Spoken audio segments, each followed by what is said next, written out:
তো বন্ধুরা, আগের ভিডিওতে আপনাদের দেখিয়েছি আমি গেছিলাম শেওড়াফুলির শান্তিময়ী তারামায়ের মন্দিরে।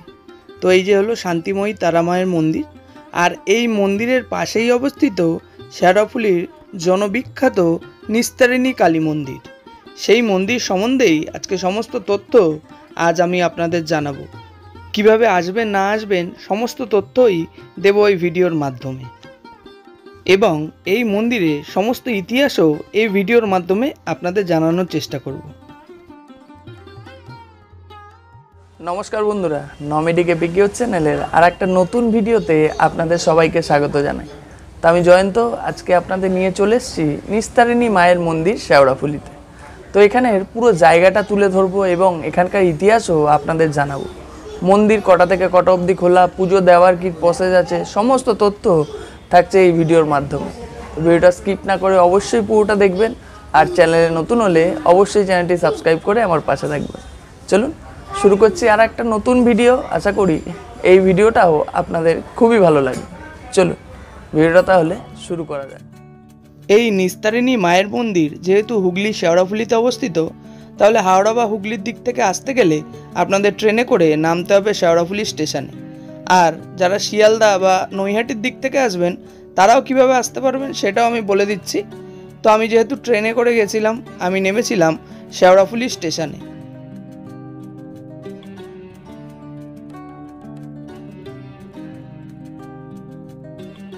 শেওড়াফুলি স্টেশনে নেমে ওভারব্রিজ থেকে আপনাদের 6 নম্বরের দিক থেকে বেরাতে হবে, যেদিকে একটি বাজারটা আছে। সেই বাজারের ওপর থেকে সোজা একটুখানি হেঁটে যাবেন, আপনাদের 1 মিনিট টাইম লাগবে নিস্তারিণী মায়ের মন্দিরে পৌঁছাতে। কিংবা আপনারা চাইলে এই বাজারের কাকু বা দাদাদের কাছ থেকেও আপনারা জেনে নিতে পারেন। সোজা রাস্তা ধরে গেলে এখান থেকে আপনাদের বাঁ দিকে যেতে হবে, তাহলেই আপনারা পৌঁছে যাবেন নিস্তারিণী মায়ের মন্দিরে। আর এই মন্দিরের অপোজিটেই কিন্তু মা গঙ্গা বয়ে চলেছে। কলকাতার দিক থেকে কিংবা নৈহাটির দিক থেকে আসলে আপনাদের নামতে হবে ব্যারাকপুর স্টেশনে। সেখান থেকে অটো করে আসতে হবে ব্যারাকপুর ফেরিঘাটে। ব্যারাকপুর ফেরিঘাট থেকে ফেরি পার করলেই শেওড়াফুলি ফেরিঘাট। ফেরিঘাট থেকে আপনাদের 1 মিনিট লাগবে এই মন্দিরে পৌঁছাতে।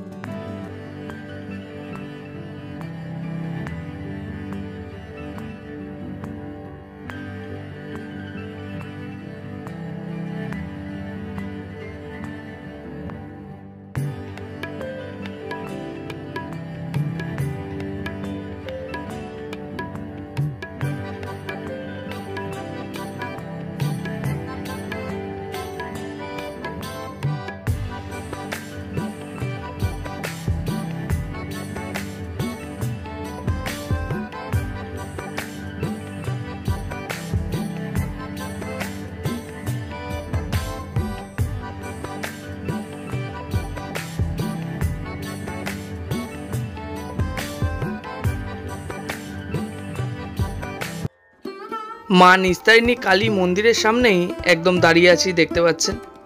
এই সোজাই আপনারা মায়ের মন্দিরের তোরণ দেখতে পাচ্ছেন।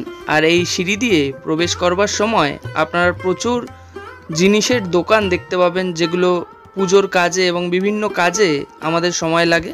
কয়েকটা সিঁড়ি আছে, এটা পার করে আপনাদের সামনের দিকে প্রবেশ করতে হবে।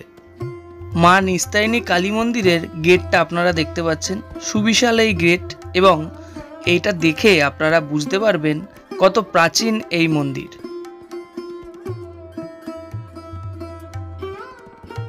মূল ফটক থেকে প্রবেশ করেই আপনাদের ডালার দোকান আপনারা দেখতে পাবেন। এই যে দেখতে পাচ্ছেন বিভিন্ন ডালার দোকান এখানে আপনারা পেয়ে যাবেন। 21 টাকা থেকে এখানে কিন্তু ডালা শুরু, এবং পুজো সামগ্রীর প্রচুর দোকান এখানে রয়েছে। আপনারা চাইলে এখান থেকে পুজো সামগ্রী সংগ্রহ করতে পারেন। ডালার দোকান এবং পুজো সামগ্রিক দোকানের বাদেও এখানে কিন্তু টিফিনের দোকানও রয়েছে। প্রচুর দোকান এখানে বর্তমান, প্রচুর মানুষের সমাগমও হয় এই নিস্তারিণী মায়ের মন্দিরে।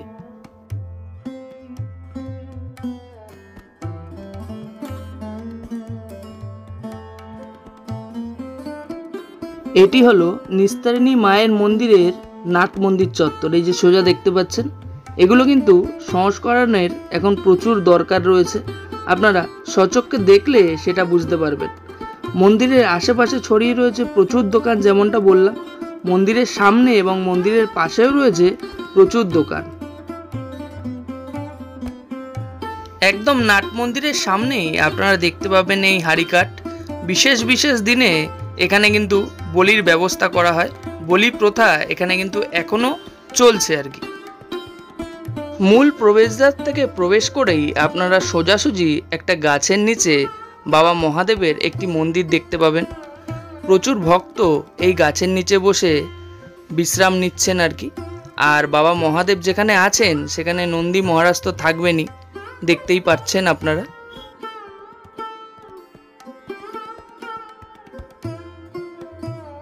আর সোজাসুজি রয়েছে এই যে নাট মন্দির। অনেকগুলো স্তম্ভের ওপর এই নাট মন্দিরটি দাঁড়িয়ে আছে দেখতে পাচ্ছেন। এই সোজা রাস্তা ধরে আপনারা যদি প্রবেশ করেন তাহলেই আপনারা মেন মন্দিরে পৌঁছে যেতে পারবেন।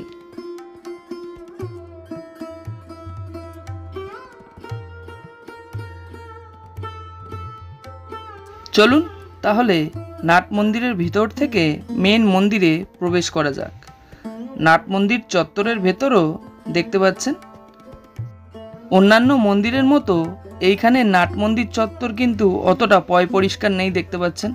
সাইকেল এবং বিভিন্ন সামগ্রী এখানে রাখা রয়েছে, মনে হচ্ছে ভিতরে দোকানও বসে। এই মন্দির এবং নাট মন্দিরের পরিচর্যা খুবই দরকার আমার দেখে যা মনে হলো। নাট মন্দিরের সোজাসুজি রয়েছে এই শেওড়াফুলির মা নিস্তারিণী কালী মন্দির।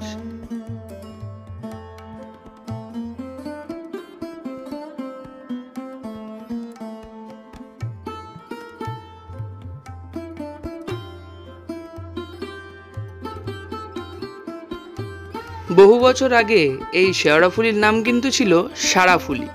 এর তীরেই স্থাপিত হয়েছিল এই মায়ের মন্দির।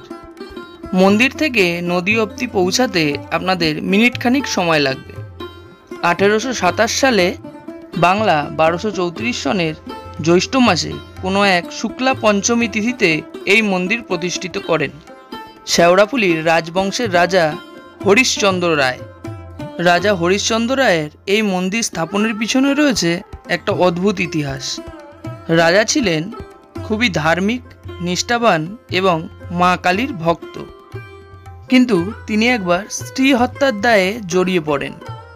অনুতপ্ত এবং অনুশোচনার জন্যই রাজা কাউকে কিছু না জানিয়েই বেরিয়ে পড়েছিলেন আত্মহননের জন্য।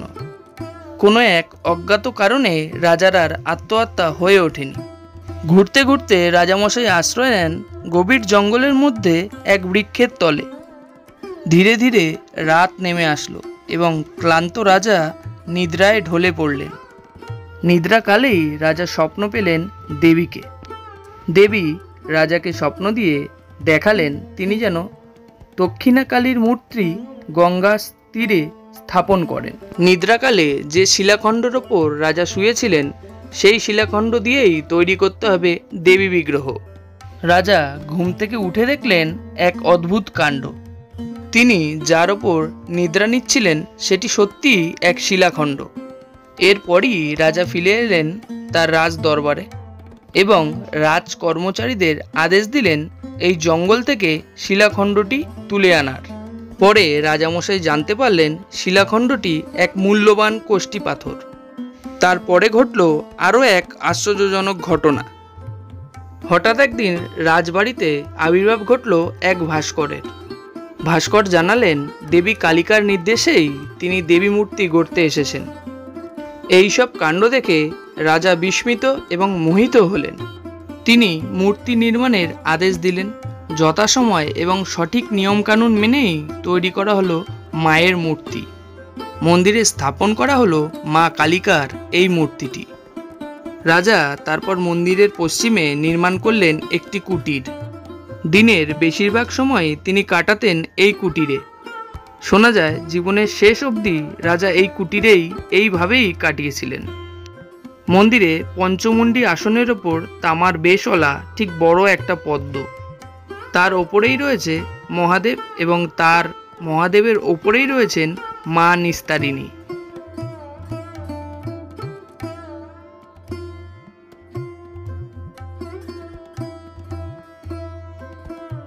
মায়ের মন্দিরের বাঁ পাশেই রয়েছে বাবা মহাদেবের একটি মন্দির। চলুন এবার বাবা মহাদেবকে আপনাদের দর্শন করাই।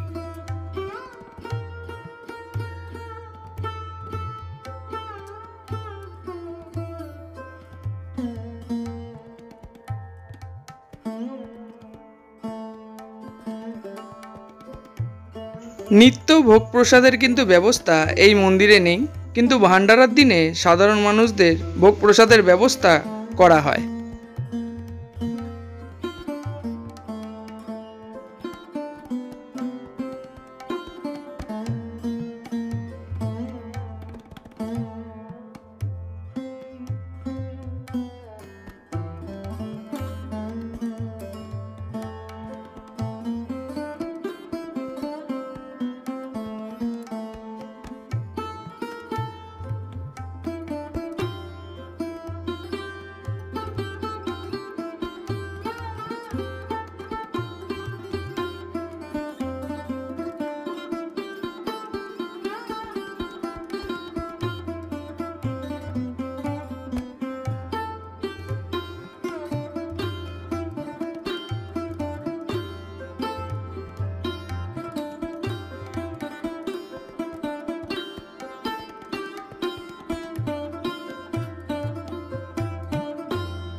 তো বন্ধুরা, নিস্তারিণী মায়ের মন্দিরের সমস্ত তথ্য এই ভিডিওতে আশা করি দিয়ে দিয়েছি। তাও যদি কিছু জানার থাকে অবশ্যই আমাকে কমেন্ট বক্সে জানাবেন, আমি প্রত্যেকটা কমেন্টের আপনাদের রিপ্লাই দেবো। তো দেখা হবে আপনাদের সঙ্গে আবার পরবর্তী ভিডিওয় অন্য কোনো জায়গায়। ততদিন সুস্থ থাকবেন, নিরাপদে থাকবেন এবং ঘুরতে থাকবেন। শেওড়াফুলির নিস্তারিণী মায়ের মন্দির থেকে আমি জয়ন্ত, টাটা।